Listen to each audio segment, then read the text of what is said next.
With only 2 games between ranked opponents, this week is essentially the fall break for a lot of teams before the big finale.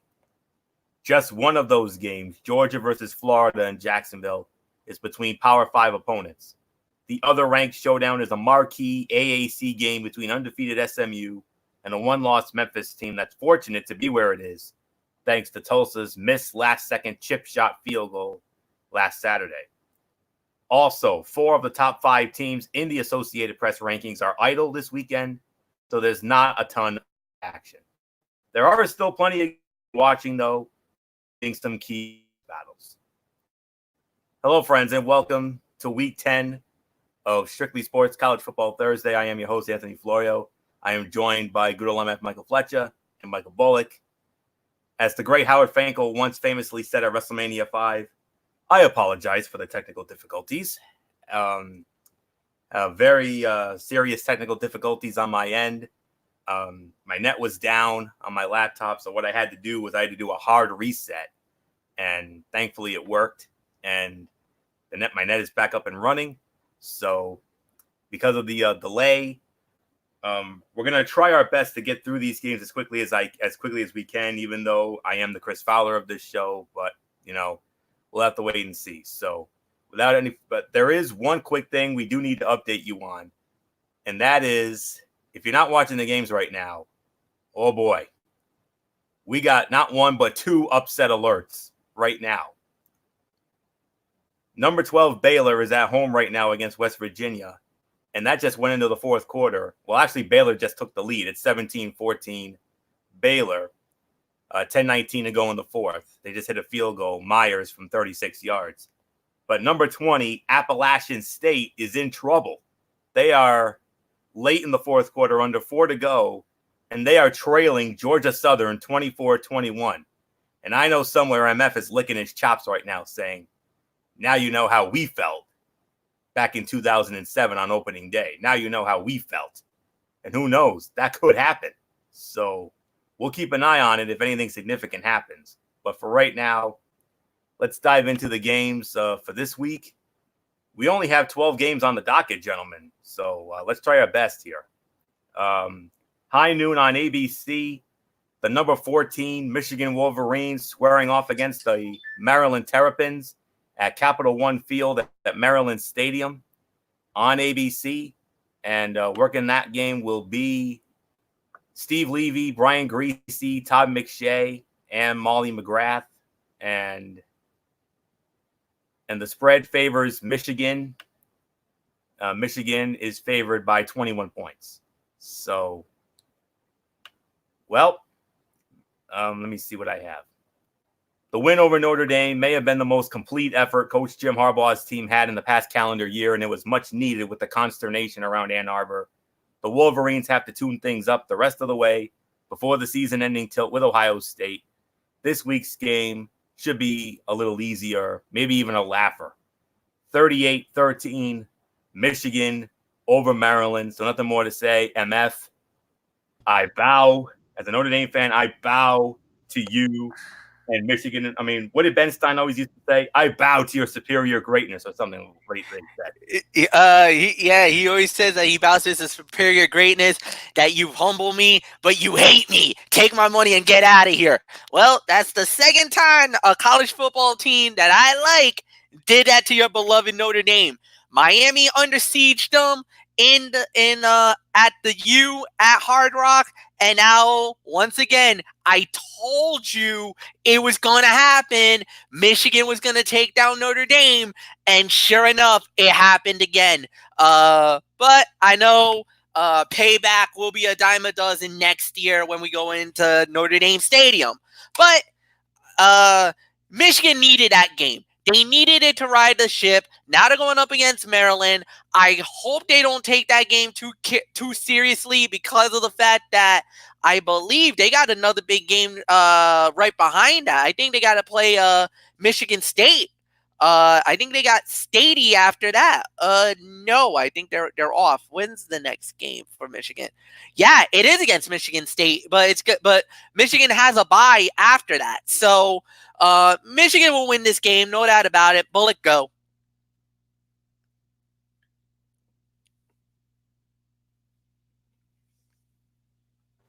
Bullock, are you there? Okay. Yeah, I mean, definitely. This is all I can say is Michigan definitely needed that game. I mean, to beat their rival, the Notre Dame Fighting Irish. I mean, they really needed that because guys, that they were coaching for Coach Harbaugh, because who knows what would have happened if they had lost that game, but they don't have to worry about it. So yeah, no question about it. I got Michigan winning this one as well. So I really got nothing more to say. Let's just move right along, Florio. Alrighty, and only one other high noon game that has any ranked significance. High noon on ESPN, we have the number 23 Wake Forest Demon Deacons at home at BB&T Field hosting the NC State Wolfpack. And on the call for that one will be Dave Patch, Greg McElroy, and Tom Luganbill. And for that one, we have Wake Forest opening up as a 7.5 point favorite. So MF, Wake Forest back in the top 25. They had that track meet loss to Louisville, but they're back in the rankings. They're at home against NC State. How about it? I'm gonna go with Wake Forest. I think they had a bad game. Yeah, it was a bad performance, but I do believe they'll get the job done this time around. And Wake is one of those teams. They're flying under the radar. Nobody's really talking about them, especially in the ACC. They keep piling up the wins. They could be playing for the ACC championship. They're right there, guys. So we'll have to wait and see. But I'm gonna go with Wake to win it. Bullock, it's yours. Yeah, I got Wake winning this one as well. I mean, it's good to see them back in the top 25. So, yeah, I mean, there's really nothing more that needs to be said. Maryland wins it, so Florio, go. Did you say Maryland, Bullock? You meant Wake Forest, Bullock. I meant Wake Forest. Sorry, yeah. It's been a. He got caught up between the games. It's been a long day. Yeah, it's been a long day filled with giving out candy for the kids tonight. Yeah, and in a certain event in Saudi Arabia earlier today, in which big time history was made, and we'll get into that tomorrow. Yep. Yeah, and I know I'm chomping at the bits on that one. But anywho. Yeah, we'll get into it tomorrow. Right. All eyes will be on the quarterback position in this game, and rightfully so. Wake Forest is hoping Jamie Newman returns after missing time with a banged-up shoulder suffered against Louisville. If so, the Demon Deacons are likely the best NC State and redshirt freshman signal caller Devin Leary. So I'm going with Wake in this one, 37-24. Wake over NC State. So nothing more to say on that. Let's move on. 2:30 kickoff here. One of our games of the week. I consider this the number 5 game of the week, if I'm going to be honest with you. My number 16, ouch. Number 16, Notre Dame Fighting Irish, back at home at Notre Dame Stadium. They're going to be hosting the Hokies of Virginia Tech on NBC. You know who works that. That's Mike Tirico. It's Doug Flutie. It's Chris Sims. It's Catherine Tappan. And we have Notre Dame opening up as a 17.5 point favorite. So, Michael Bullock, let's start it with you. Notre Dame back home, licking their wounds after that under siege beatdown by Michigan, much to the delight of UNMF last week. I mean, what does Notre Dame have to do to get back on track?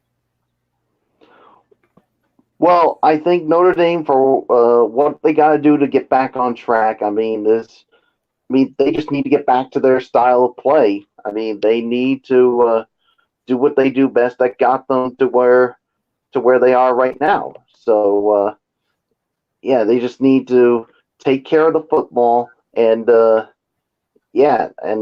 think they can do that. I mean, it was just a rare off week for the Fighting Irish, but I just can't see this team lose. losing two in a row here. I mean, they're just too good. So I got Notre Dame winning this one. They're going to bounce back in a big way. So don't worry, Florio. Your team's going to be fine. I know that for sure. So Yeah. it's yours, Florio. Yeah. How does Notre Dame recover after getting put under siege for the second time in 3 years? Let's be realistic. We're not ready for prime time. Even I'm going to admit that. That game with the U 2 years ago, and then that other game, this past week, and of course the playoff game against Clemson last year. But we are ready for afternoons, and I'll tell you that right now. And this one will not be easy either. I mean, it's regrouping time for the Irish after getting demoralized in the Big House. But a better than you think Hokies team awaits. They're 5-2 and coming off a win over North Carolina and then a bye week. Coach Justin Fuente's team is sixth nationally in red zone offense. And Notre Dame has been awful defensively inside the 20. This game is going to be much closer than people think. But, of course, I still have Notre Dame winning it. I believe we are unbeaten in Notre Dame Stadium this year. Both our losses were on the road. So I think we should bounce back here. But by golly, it will not be easy. So 27-24, Notre Dame barely gets by Vatek. So nothing more to say. MF, I mean, some words of encouragement at least. Well, absolutely. I mean, Ian Book had a bad night. I mean, I know a lot of people were really, it was just a bad performance. It was a bad night, a bad loss. And sometimes that does happen. But, I do believe Ian Book and the guys are going to regroup. Their defense is definitely a lot more better than what they threw at Michigan. Michigan just had a great game plan. That was the thing. They ran the ball on Notre Dame, and Notre Dame just didn't have an answer that night. Being at home with that crowd at the stadium, they're going to have an answer. Yes, Vatek is good, and they are very good. They gave Miami a run for their money not too long ago and actually beat them. So they got the same style like a Notre Dame. They got the same style as a Michigan, but they're not as finesse. They're not as bully type ball. So I think Notre Dame could push them around a little more. And I do have Notre Dame winning. So Notre Dame should bounce back. Nice victory for them. Florio, is yours. Now, gentlemen, we move on to the game of the week. And once again, it is housed by the SEC on CBS. The number 6 Florida Gators serving as the quote-unquote host team, neutral site game, as they're going to be taking on the number 8 Maiden Georgia Bulldogs, TIAA Bank Field in Jacksonville, the home of the Jaguars. There's nothing left to say, gentlemen, except we know what this game is. The world's largest outdoor cocktail party. And boy, howdy, we're going to have a party, baby. It's a game of the week party. So, folks, here we go. Whew. Well, what else is there to say again, guys? I mean, this is Florida's big opportunity after losing the last 2 meetings with the Bulldogs. The line has jumped up a few points from its open, and Georgia has given up 20 points or fewer in every game this season. It's tough knowing Florida is 2-0 against the spread as an underdog, and those games were against Auburn and LSU. I mean, I just like Georgia a little bit more, if I'm going to be honest here. I mean, it's going to be a knockdown, drag-out affair. I mean, this is going to be a fun one. I can't wait to see it. The SEC on CBS never disappoints. And what else is there to say? So, just waiting for, okay. World's largest outdoor cocktail party once again has SEC East implications, but the matchup does look a little lackluster than previous iterations. Georgia hasn't looked particularly good, in either of its last 2 games against South Carolina or Kentucky.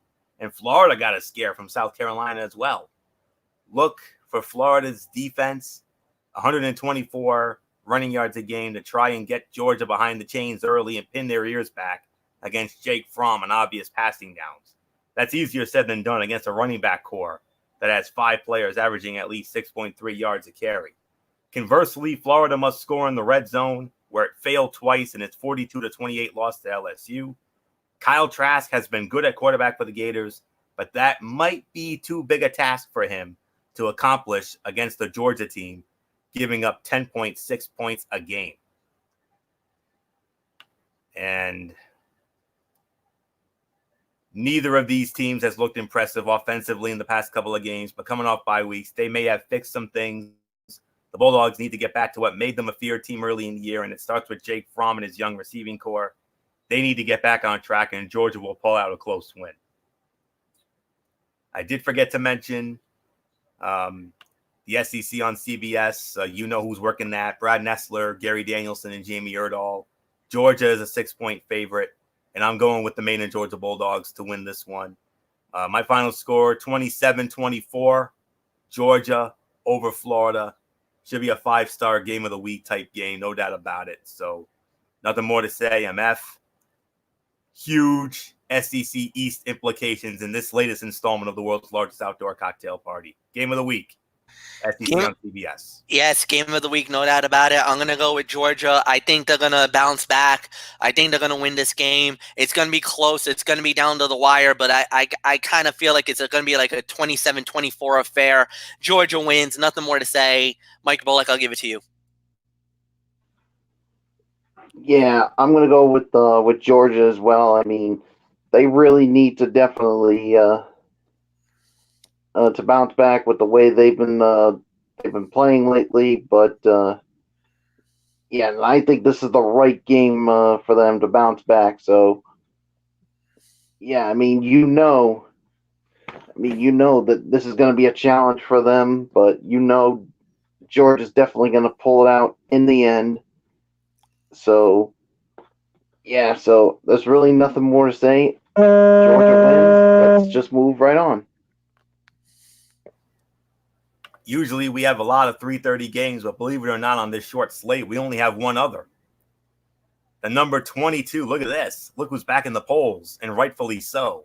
The number 22 Kansas State Wildcats squaring off against the Kansas Jayhawks.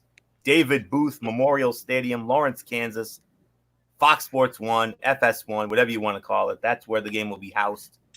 And on the call for that one, it will be Corey Provost, Petros Papadakis, and Shane Vereen.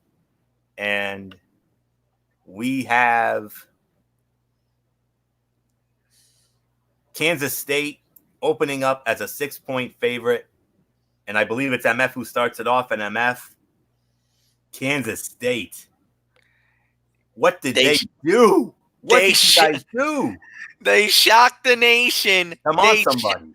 They shocked the nation. A stampede, and they knocked off Oklahoma and knocked them out of the playoff. Basically, Oklahoma, you got no chance of making the playoffs now. Maybe New Year's 6, but playoff hopes are gone. And they're going to bounce back, and they're going to beat Kansas as well. I got nothing more to say. Kansas State continues their hot ride, and they're going to win this game. So, Michael Bullock, I give it to you.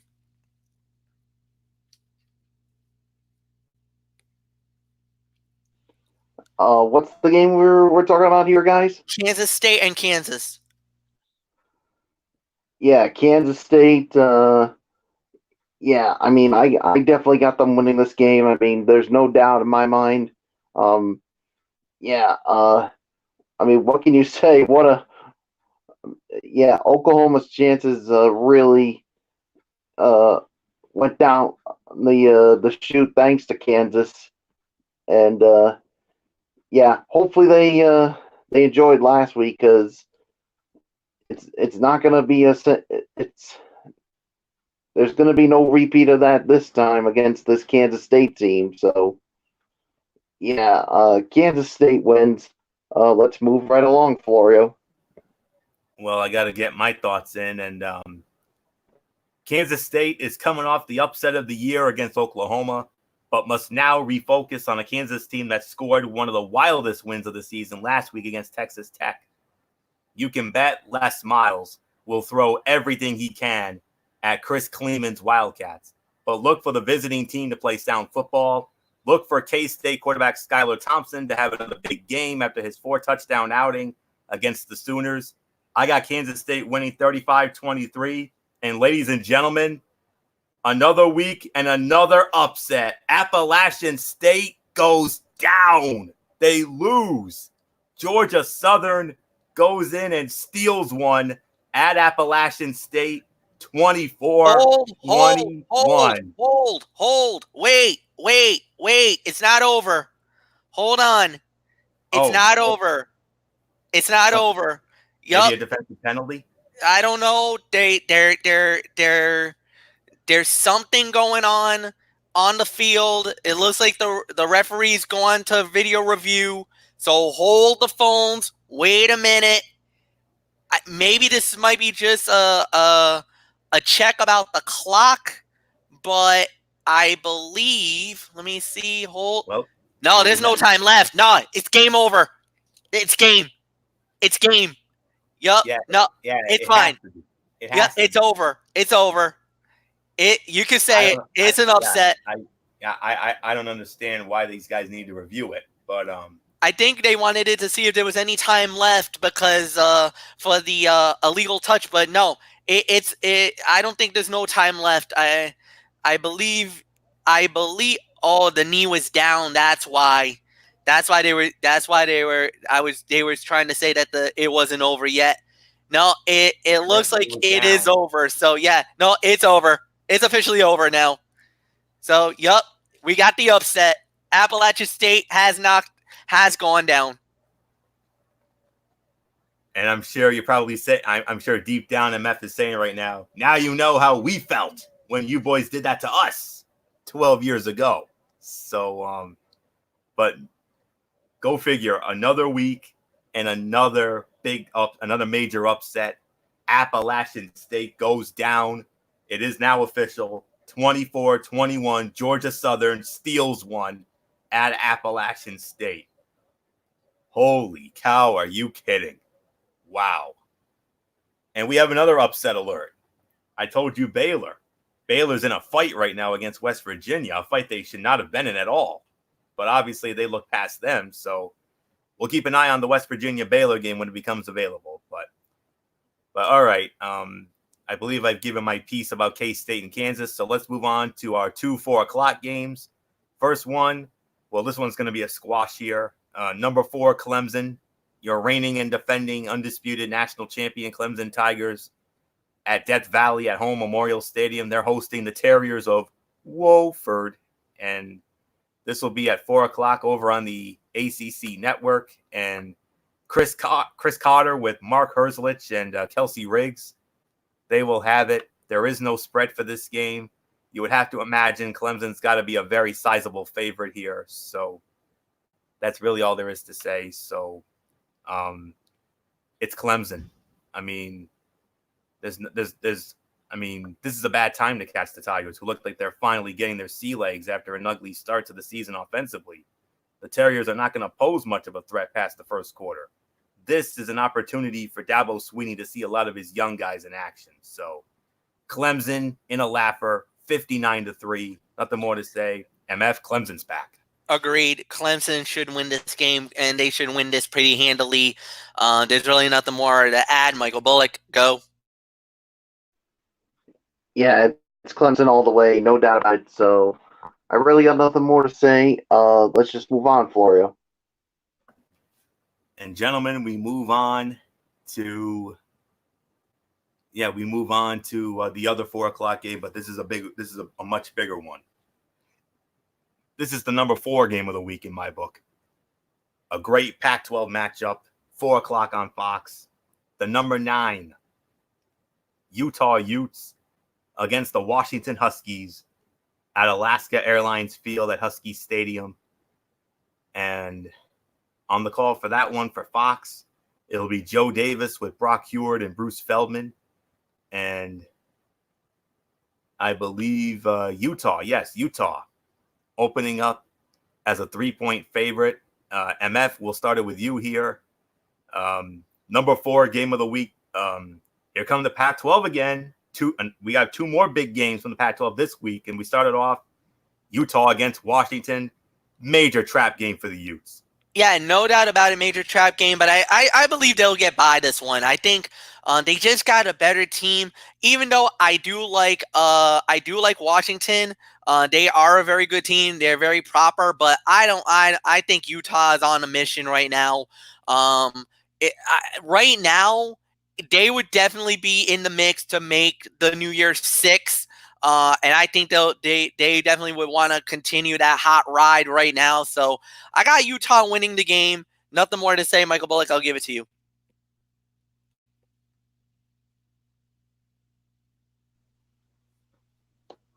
Yeah, I got Utah winning this one as well. So, yeah, there's really nothing more to say. Let's just move right along. To me, and the first of another telling Pac-12 doubleheader that could determine the conference's playoff hopes. The Huskies have dominated the all-time series, going 12-1 against the Utes. That includes a 4-1 advantage for Washington's Chris Peterson over Utah's Kyle Whittingham. The Huskies won both of their 2018 meetings against Utah by limiting it to just 10 combined points in 2 games. If Coach Whittingham and company want to break that trend, they'll have to put forth a better offensive effort. Look for running back Zach Moss with 335 yards and 6 touchdowns in his last 3 games to lead the way against a Washington defense that surrenders 225 yards a game on the ground. I would not be surprised if Washington would pull the upset here, but I got a feeling this is Utah's year. So I'm going to say Utah wins this one narrowly, 27-23, the Utes. Now we go to prime time. 7 o'clock on ESPN, we have the number 11 Auburn Tigers back at home. First time in over a month. They haven't had a home game since September 28th, friends. They're back at home at Jordan-Hare Stadium in Auburn. They're going to be hosting the Rebels of Ole Miss.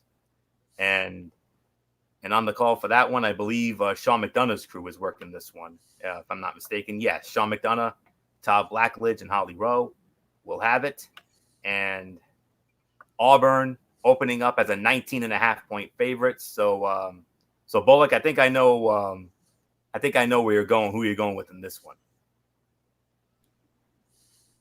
Oh yeah, it's definitely the Auburn Tigers winning this one, no doubt about it. Yeah, I expect them to have no problem here, especially against a team like Ole Miss. So yeah, Auburn Tigers all the way. So nothing more to say. Let's just move on to you, Florio. Yeah, the Tigers come back home after last weekend's tough trip to Baton Rouge, where they found out what everybody else is realizing. The Bayou Bengals are for real. Ole Miss will be an easier test. The Rebels are improved defensively from a season ago, but it's going to be tough to generate points against Auburn's stout D. So Auburn wins, I say 27-13, Auburn. So MF, unanimous? Unanimous, I agree. I think Auburn's going to win, so there's really nothing more to say. On to the next game. 4 left, another 7 o'clock game. It's not often we get this network on our docket, but we have it here.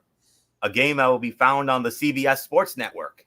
Yeah, it's not often we get their games, but we got one here. The number 17 Cincinnati Bearcats on the road against the Pirates of East Carolina. I love this stadium name. Listen to this stadium name. Bagwell Field at Dowdy-Ficklin Stadium. Yeah, I love that. All right. CBS Sports Network has it. We got Rich Waltz with Aaron Murray and Amanda Balionis. Cincinnati opening up as a 23.5-point favorite. So, the only loss the Bearcats have suffered came at the hands of Ohio State. By the end of the season, that's a distinction they'll share with many. Right now, they look like the nation's best Group of 5 team with competition from SMU, who we'll get to in just a moment. They'll definitely be the superior team this weekend. So I got Cincinnati, easy win, 30-13, Cincinnati over ECU. Nothing more to say. MF, Cincy. I agree. Cincinnati should win this one, no doubt about it. Bullock, I'll give it to you. Yeah, I got Cincinnati winning this one as well, so there's nothing more to say. Let's just move on, Florio. And we move on to the number 2 game of the week, and quite frankly, the sleeper game of the year to this point. I've always been saying that the American Athletic Conference deserves more love and more exposure. Well, guess what? They listened, and we're gonna get it. The ABC Saturday night game of the week. The number 15 SMU Mustangs on the road against the number 24 Memphis Tigers from the legendary Liberty Bowl. Liberty Bowl Memorial Stadium in Memphis on ABC. You know who's working it. Chris Fowler, Kirk Herbstreit, Maria Taylor, and Memphis opening up as a 6-point favorite. And I believe it's MF who starts off on this one. So MF, I mean, SMU and Memphis, an American Athletic Conference game, the ABC Saturday night game of the week. About damn time. Yeah, they deserve the opportunity. Both teams have been playing absolutely amazing all season long. And the thing is that how do you get through this type of situation? How do you play it? You just got to play with your heart. You got to play passion. And, you got a 7-1 team, and then you got SMU who's undefeated. So, I mean, something's got to give. But being at home, being in that stadium, and, they beat Tulsa last week, which was a big win for Memphis. I think they're going to bounce back. I'm going to call for the upset. I think they're going to knock off SMU. I got Memphis winning. So nothing more to say. Michael Bullock, I give it to you. Yeah, this is a tough one here. I mean, part of me wants to go with Memphis for the upset, but another part of me is going to go wants to go with SMU. I mean, they do have that home field advantage. Memphis does, but I just think SMU is a much better team. I mean, Memphis will definitely give them some fits, but in the end, I got SMU winning this one in a close one. So nothing more to say. So Florio, I gotta ask you the question. Yep. Or do you agree with Smith? Well, let me give you my thoughts first, and then I'll get back to you. Liberty Bowl Memorial Stadium will be raucous as the Tigers host their first ever college game day visit. Both teams survived upset bids over the weekend. SMU against Houston, Memphis over Tulsa.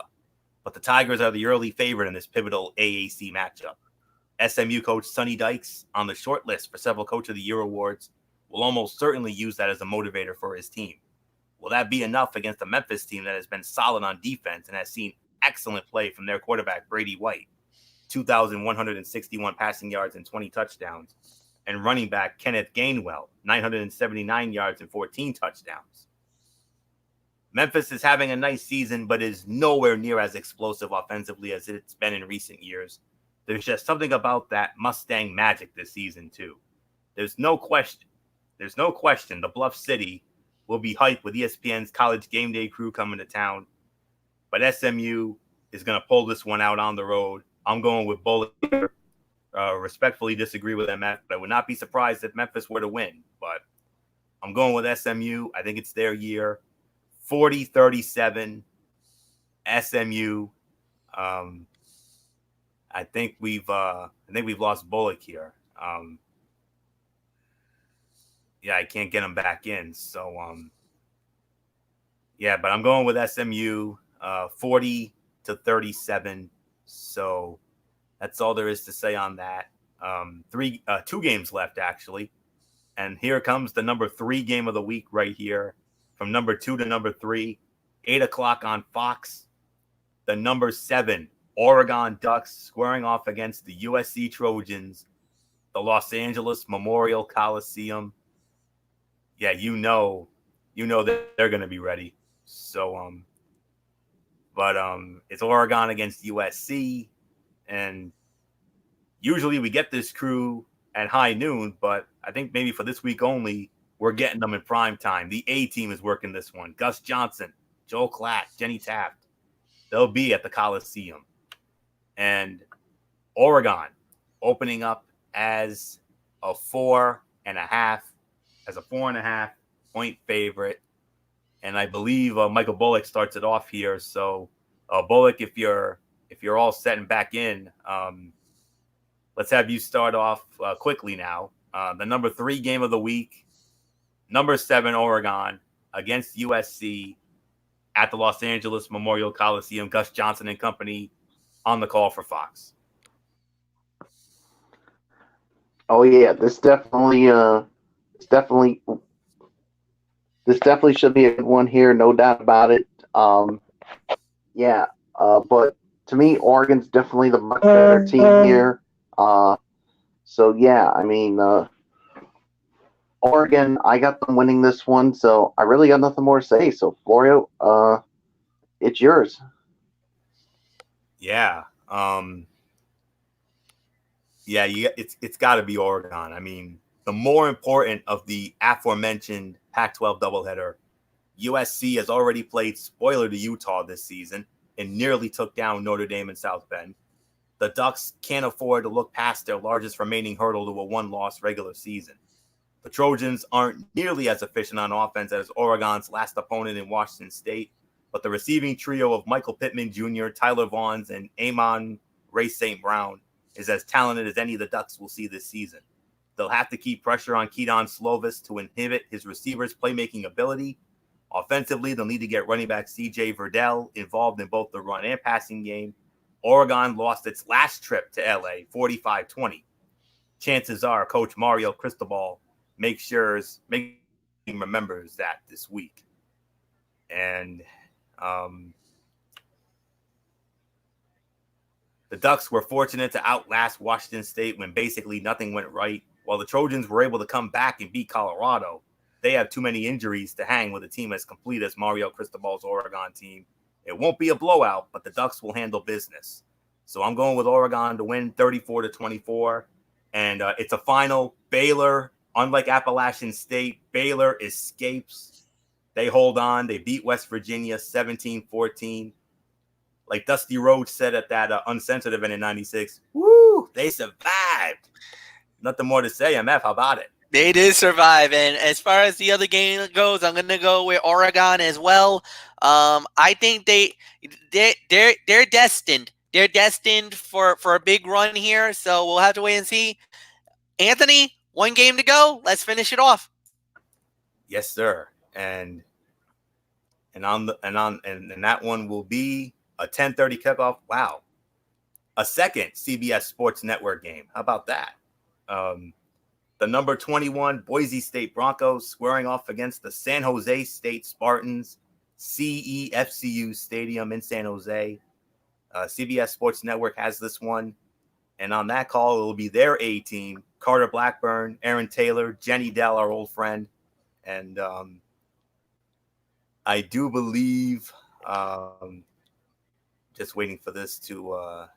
Boise State, 17-point favorite. Yep. Yeah, that's what I have on my list here as well. It's a 17-point spread for Boise State. I was waiting for someone to shut down, but I got it out. So those are the schematics for that one. So I believe I start off on this final game. So I'm going with Boise. Whether Chase Cord or Hank Bachmeier starts at quarterback for the Broncos, it's not going to be fun to be San Jose State this week after Boise's frustrating 3-point loss to BYU 2 weeks ago. There's just too much firepower for a much improved Spartans team to deal with. So I'm going with Boise State to win this one, 40-24. MF, who you got? I'm going to go with Boise State as well. I think they got the hot hand. I think they're going to win this game, no doubt about it. So, Michael Bullock, I give it to you. Yeah, I got Boise State winning this one as well. So, yeah, there's really nothing more to say. So, Florio, I think we're done here. So, I think it's time we toss it up to MF for preview what's coming up on the Friday Just, Cerebral Smack Talk. I just need to make one more quick thing. Thursday night football in the NFL. Speaking of surviving, the San Francisco 49ers survive against the Arizona Cardinals 28-25. They stay undefeated. We'll get a little more into that on Saturday night, but nonetheless, that puts the bow on this abbreviated Week 10 edition of Strictly Sports College Football Thursday. We want to thank you all so very much for tuning in. And yes, we will throw it up to good old MF Michael Fletcher. Another big Friday night Cerebral Smack Talk. Not only Friday night SmackDown, but we're also going to talk about Crown Jewel, where, in the immortal words of MF and Gorilla Monsoon, history was made. And we will start that at 10:30 Eastern. Yeah, we're gonna have a lot of talk. We're gonna have there's gonna be the first talk is gonna be about, there are a couple of fights that will happen. We got Roman Reigns versus King Corbin. We also got a special Miz TV with Bray Wyatt. So we're gonna get to see that, and then of course, yes, we will have the recap from Crown Jewel from Riyadh, Saudi Arabia, and there's really nothing more to say. We'll see you guys tomorrow night, 10:30 Eastern. Anthony Florio, take it home. Yes, indeed, we'll do MF. That's tomorrow night over on MF's channel, Brace Fan 95. Friday night, Cerebral Smack Talk is the show. NFL Saturday coming up on Saturday. Some great games to get into. The New England Patriots against the Baltimore Ravens, the return of the Tony and Mikey special now that our baseball commitments are by the wayside. We got the Pats and the Ravens, MF. That's going to be hella fun. I can't wait to do that one. There's some other good ones. Green Bay Packers against the LA Chargers. Minnesota Vikings against the Kansas City Chiefs. That and a whole lot more, including an interesting Houston Texans Jacksonville Jaguar game in London. So that's on Saturday. Monday, of course, Ridiculously Raw. The Tony's Take will, of course, 205 Live and the return of Impact Wrestling. I'll talk about that first show on Access TV. Wednesday Night Mayhem with MF. AEW, Dynamite, and NXT as usual. And then next week, College Football Thursday. And gentlemen, there's nothing left to say except next week we got ourselves a game of the century. Number 2, LSU. Number 1 LSU. I stand corrected. Number 1, LSU. Number 2, Alabama in Tuscaloosa. Oh, by the way, it's the SEC on CBS again. So, and if you thought it doesn't get better than that, well, we have 2 other huge games, and both of them come from the Big Ten. So, MF, you got a Big Ten doubleheader. Penn State against Minnesota. 5-13, and then number 19 versus number 18, Iowa and Wisconsin. But of course, as great as those 2 Big Ten ones are, it doesn't get any bigger than the game of the century in LSU and Alabama. That's next week. Get ready, main event. So that's it. So until tomorrow night for the Friday night Cerebral Smack Talk with MF over on Brace Fan 95, it's Anthony Florio here for good old MF Michael Fletcher, for Michael Bullock, and in spirit, Didi Woodson. And always in forever, Derek Ferreira. You know the routine, everybody. Thumbs up. Talk to you later. Yeah. Throw it up, Fortune 4 style. Bye for now, my friends. God bless. Be good to each other. Have a blessed Friday. And until tomorrow night for the Friday night Cerebral Smack Talk, you've been watching Week 10 of Strictly Sports College Football Thursday right here on the Tone 25, on YouTube.com and on StreamYard.com as well. For everybody who has been a part of this one, for now, Anthony Florio, so long. And bye, everybody. Bye.